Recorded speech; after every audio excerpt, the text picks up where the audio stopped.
dari yang lainnya. Ditertulis, sekarang saya tanya sama kakak, Alkitab ini firman Tuhan atau bukan? Kalau menurut saya punya keyakinan sih dia firman Tuhan, Bang. Firman Tuhan. Baik. Markus 16:12 firman Tuhan atau bukan? Markus berapa? Markus 16:12 firman Tuhan atau bukan? Kasih tunjuk ayatnya. Oke, Ada. saya kasih tunjuk ya. Markus 16 ayat 12. Sesudah itu, ia menampakkan diri dalam rupa lain kepada kedua orang dari mereka. Ini kan firman Tuhan toh. Pertanyaan saya, apa urgensinya Yesus berubah rupa? Yesus berubah-ubah. Ya ini kan ayatnya, berubah rupa. Alkitab ini, Bang, tidak pernah ubah-ubah. Loh, bukan Alkitabnya yang berubah-ubah. Maksud saya, Yesusnya kenapa berubah rupa? Yesus tidak pernah berubah-ubah, Bang. Lah itu ayatnya. Coba kakak baca, kakak bisa baca 1 Korintus 4 ayat ke-6. Saya yakin kakak juga bisa baca Markus 16 ayat 12. Dibaca kak. Masa 1 Korintus bisa baca, masa Markus 16 12 tidak bisa baca? Coba dibaca. Ayat mana, Bang? Markus 16, Markus. Markus pasal 16 ayat 12. Mazmur kah, Mas? Markus. Markus, Injil Markus, Gospel Markus.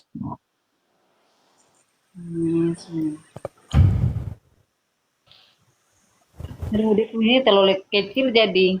Enggak apa-apa. Tenang aja kak, kalau terlalu kecil dideketin aja. Kakak minus atau tidak? Saya aja -3. Kan kita carinya setengah mati. Coba Abang buka Eh, tunjuk ya ayatnya. Tadi kan sudah saya tunjukkan, tapi kakaknya nggak percaya. Makanya kakak baca kitab sendiri aja. Maksudnya kitab yang ada di situ. Markus. Markus itu perjanjian baru ya, bukan perjanjian lama. Jadi dibaca aja, dibuka aja sebelum 1 Korintus itu tadi. Injil Matius. Letak Injil Markus itu setelah Injil Matius. Injil Matius, Markus, Lukas, dan Yohanes. Jadi setelah Injil Matius. Kan ada perikopnya biasanya Alkitab itu kan, ada ininya apa tandanya. Dia tulisannya kecil-kecil, Bang. Oh, Coba ketemu nggak? Nggak, tenang aja, kakak kan nggak kemana-mana, saya juga nggak kemana-mana, tenang aja kita. Nggak bakal ayo baca cepetan, nggak kak, tenang aja. Markus pasal ke-16 ayat ke-12. ayat ke-12. Sabar. Ya tenang aja, saya juga nggak bakal ngeburu-buru. Ya, saya baca ya, Bang. Ya. Sesudah itu ia menampakkan diri dalam rupa yang lain kepada dua orang dari mereka. Ketiga keduanya dalam perjalanan keluar kota. Pertanyaan saya, apa urgensinya, apa kepentingannya Yesus berubah rupa dengan rupa yang lain? Apa? Coba kakak, kita berlogika nih. Tapi kalau Al-Quran sudah menjelaskan, di mana ayatnya? Ya, kalau Al-Quran sudah menjelaskan di dalam Quran surat An-Nisa ayat ke-157. Ini Al-Quran penjelasannya. Ya, wa qaulihim inna qatalnal masyiha Isa ibn Maryam Rasulullah wa ma qataluhu wa ma salabuhu walakin subihalahum. Padahal mereka tidak membunuhnya dan tidak pula menyalibnya, tetapi yang mereka bunuh adalah orang yang diserupakan dengan Isa. Jadi kalau ditanya, kalau kakak bertanya kepada saya, Bang Nandar dari Kuningan Jawa Barat yang ganteng, kenapa Nabi Isa, kenapa Nabi Isa berubah rupa? Jawabannya, ada orang yang diserupakan dengan Isa. Kalau Nabi Isa tidak berubah rupa, tentu ada dua Isa di situ. Nanti tentara Romawi bingung, loh, kok kembar? Ini yang mana ini? Nanti ditangkap dua-duanya.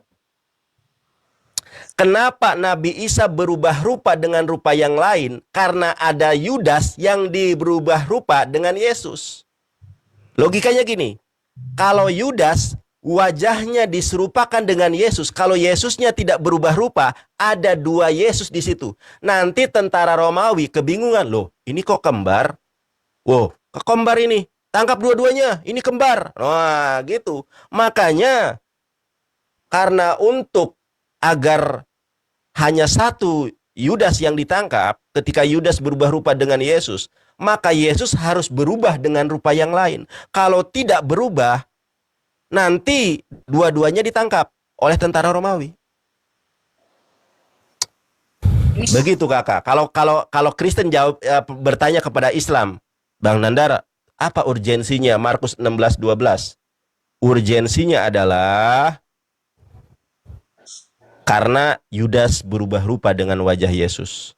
Kalau dua-duanya sama rupanya, nanti tentara Romawi akan menangkap dua-duanya karena rupanya sama. Ibarat kata, ya saya mau menangkap kakak, ada dua kakak di situ. Ada dua Rosalia. Waduh, ini Rosalia yang mana nih? Wah, kita tangkap dua-duanya aja.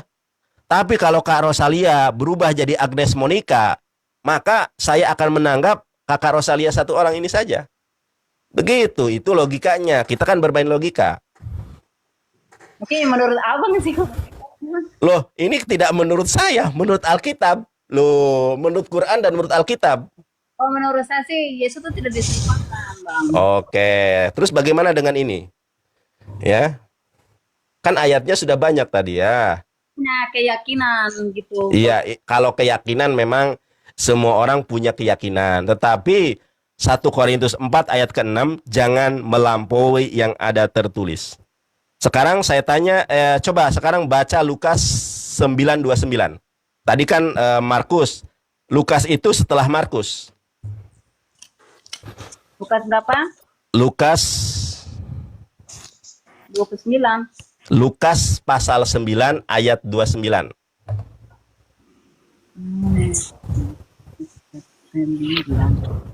Coba. Memang Kak Rosalia ini harus diakui. Banyak pendeta, banyak romo berkhotbah di dalam mimbar gereja. Saudara-saudara yang terkasih, bilur-bilur darah Yesus sudah menebus dosa-dosa kita. Ini khotbah para pendeta, biasanya di gereja, dosa-dosa kita, bilur-bilur darah Yesus, Tuhan Yesus sudah menebus dosa-dosa kita. Tapi mereka hampir tidak ada pendeta yang membaca Markus 16:12. Hampir tidak ada pendeta yang membaca Lukas 9 ayat 29. Kenapa? Karena akan menggenapi kebenaran Quran. Coba dibuka. Lukas 9:29 dibaca.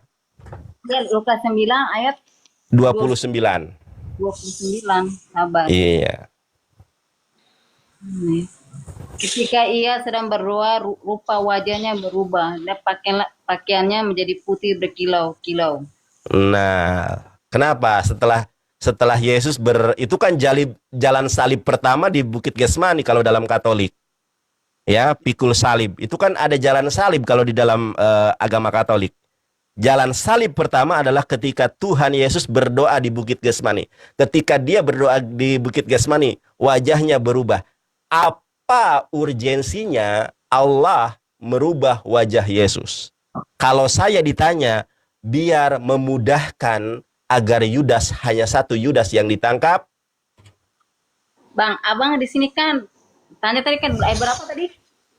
Lukas 9 ayat 29. 29. Tapi abang tidak baca lagi ayat yang 30. Nah, boleh dibaca, silakan. Nah, baca ya, Bang. Boleh. Dua orang bicara dengan dia, yaitu Musa dan Elia. Nah, di sini kan Yesus berdoa di Taman Getsemani keadaan kedua. Iya. Terus Mereka, kalau dibaca ayat selanjutnya kenapa? tidak, maksudnya abang kan bacanya Iya. cuma Iya, kalau dibaca ayat selanjutnya merubah nggak urgensinya? keseluruhan gitu, Bang. Iya, makanya aku tanya nih, kalau dibaca sampai selesai merubah urgensinya atau tidak? Ini tidak berubah, Bang. Si kakak ini sudah dijawab dibaca ayatnya Yesus berubah rupa, malah nggak berubah rupa katanya.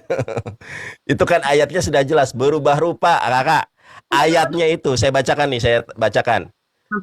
Si kakak ini. Itu ayatnya sudah jelas, Yesus berubah rupa. Nih. Urgensinya itu Yesus berubah rupa. Nih.